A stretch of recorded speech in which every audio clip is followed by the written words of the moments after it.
भैंसो गांव के गोठान में एक माह में 90 गायों की मौत के आरोप के बाद छत्तीसगढ़ की सियासत गर्मा गई है। नेता प्रतिपक्ष नारायण चंदेल ने भैंसो गोठान का औचक निरीक्षण किया तो गौठान में 12 गायों का कंकाल मिला। ग्रामीणों से चर्चा में 4000 में कसाई रखने की हैरान करने वाली बात भी सामने आई है।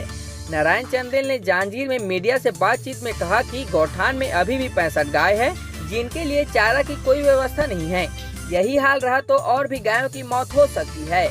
नारायण चंदेल ने कहा कि राज्य की कांग्रेस सरकार गोठानों में लाखों करोड़ों फूंक रही है, फिर गायों की मौत गोठान में क्यों हो रही है।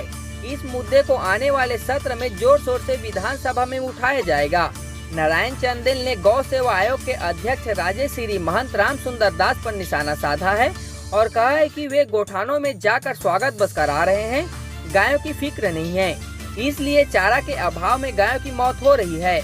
नारायण चंदेल ने शाकंभरी बोर्ड के अध्यक्ष राम कुमार पटेल को लेकर कहा कि भैंसो उनका गांव है और कुछ ही दूरी पर गोठान है, लेकिन उन्हें गोठान में हो रही गायों की मौत से कोई सरोकार नहीं है।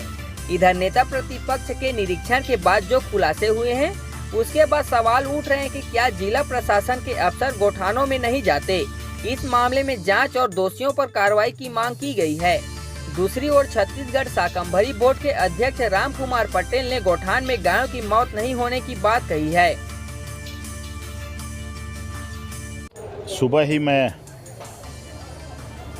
पामगढ़ से 5 किलोमीटर दूर ग्राम भैंसो गया। मेन रोड में स्थित वो गांव है और वहाँ पर जो मुझे जानकारी मिली थी कि पिछले 1 महीने में 90 से ज़्यादा गायों की मौत हुई है।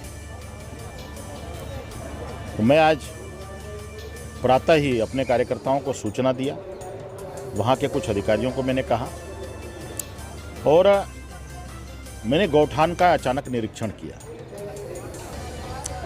गांव वाले बड़ी संख्या में थे। मैंने स्वयं मौके पर जाकर के ग्राम भैंसों के गौठान को जब देखा तो मुझे भी आश्चर्य हुआ। 12 से ज़्यादा गौ माताओं के कंकाल मिले, जिसके फोटोग्राफ्स मेरे पास हैं। और दुर्भाग्य ये है कि ग्राम भैंसों पामगढ़ के गौठान में गौ माताओं के लिए न चारे की व्यवस्था है, न पानी की व्यवस्था है और न छाए की व्यवस्था है। और भूख और प्यास से गौ माताओं की दर्दनाक मौत हो रही है, लेकिन शासन और प्रशासन बेखबर है। मुझे गांव वालों ने बताया, वहां के सारे लोग एकत्रित होकर बताया कि पिछले 1 महीने से गौ माताओं के मौत का तांडव जारी है और 90 से ज़्यादा गाय की अभी तक मौत हो चुकी है। दुर्भाग्य यह है कि वहाँ से 15-18 किलोमीटर दूर में गौ सेवा आयोग के अध्यक्ष महंत राम सुंदर दास जी रहते हैं। वो सिर्फ गाड़ी में घूम रहे हैं, वो वहाँ नारियल भेंट करवा रहे हैं, साल भेंट करवा रहे हैं, माला पहन रहे हैं, लेकिन उनको भैंसों जाने की फुर्सत नहीं है। कोई अधिकारी, कोई कर्मचारी अभी तक नहीं पहुंचा। शाकंभरी बोर्ड के अध्यक्ष भैंसों गांव के हैं राम कुमार पटेल। गौठान से 1-1.5 किलोमीटर में दूर में उनका निवास स्थान है। दुर्भाग्य ये है कि वो भी कुंभकर्णी नींद में सोए हैं और वहां तक नहीं पहुंच पाए। ये गांव के लोगों ने मुझे बताया। मैंने तत्काल जैसे ही लौटते समय मैंने कलेक्टर को इस बात से अवगत कराया, जिले के वरिष्ठ अधिकारियों को ये बताया। पामगढ़ के रेस्ट हाउस में मैंने वहाँ के थानेदार और एसडीएम को तलब किया, तहसीलदार को बुलाया और पूरी जानकारी उन्होंने दी। शायद अभी वो जाते होंगे। तो मेरा कहने का आशय ये है कि पिछले 1 महीने से मौत का तांडव जारी है गौ माताओं का, और कांग्रेस की ये सरकार, भूपेश की ये सरकार बेखबर है। मेरी सरकार से मांग है कि इस मौत का जिम्मेदार कौन है।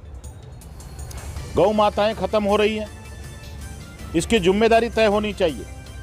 और जो भी व्यक्ति जिम्मेदार है, चाहे वो कितना भी बड़ा आदमी हो, उसके खिलाफ में शासन और प्रशासन को गौ माताओं की हत्या हुई है, उसके खिलाफ सख्त से सख्त कार्रवाई होनी चाहिए। और किसी निष्पक्ष जांच एजेंसी से जो 90 गायों की मौत हुई है ग्राम भैंसों पामगढ़ जिला जांजगीर चांपा में, उसकी निष्पक्ष जांच होनी चाहिए और जिम्मेदारी तय होनी चाहिए। यह हमारा प्रशासन से और शासन से आग्रह है। देखिए, हम सड़क से सदन तक लड़ाई लड़ेंगे। इस भूपेश सरकार का ड्रीम प्रोजेक्ट है नरवा गरवा गुरुआ बारी। गौठान की बड़ी बड़ी बात करते हैं, अभी भी अगर वहां चारे की व्यवस्था ठीक से नहीं हुई, पानी की व्यवस्था ठीक से नहीं हुई, तो हमने देखा है कि 50-60 गाय अभी भी हैं और गौ माताओं की हड्डियां दिख रही हैं। उनको चारा नहीं मिल रहा है, हो सकता है और भी मौतें हो जाए। हम तो प्रशासन को अलर्ट कर रहे हैं, शासन को बता रहे हैं कि समय से पहले उनकी सारी व्यवस्था हो जाए। आपने 40 लाख 50 लाख 55 लाख का गौठान बनाया है, किसके लिए बनाया है? और जब बनाया है तो गौ माताओं की समुचित व्यवस्था वहाँ पर होनी चाहिए। और हम आने वाले विधानसभा के सत्र में इस विषय को जोर शोर से उठाएंगे। पक्ष विपक्ष का काम है, बोलते रहते हैं। अभी हमने तुरंत जैसे ही हमारे विपक्ष के नेता नारायण चंदेल जी आए हुए थे, तत्काल हमने आल अधिकारी के साथ वहाँ पहुँचा। हमारे पूरे SDM साहब, तहसीलदार साहब, मैं स्वतः वहाँ जाके देखा हूँ। क्या है, देखिए, बाहर से गैया आई रहती हैं और बाहर की गैया बहुत कमज़ोर रहती हैं। उसको इलाज के लिए हमने डॉक्टर भी भिजवाया। कहने का मतलब है जो 50 का आरोप लगा रहे हैं पूरा गलत है। 118 गैया तो वहाँ है ही हैं। अब एक आध आदमी जो रहता है जिसको सफाई नहीं देना चाहिए, निश्चित रूप से एक आध होंगे और वो बाहरी गाय हैं। आप किसी किसान से पूछ लीजिए जो आरोप लगा रहे हैं, गाँव के कोई में एक भी गैया खत्म नहीं।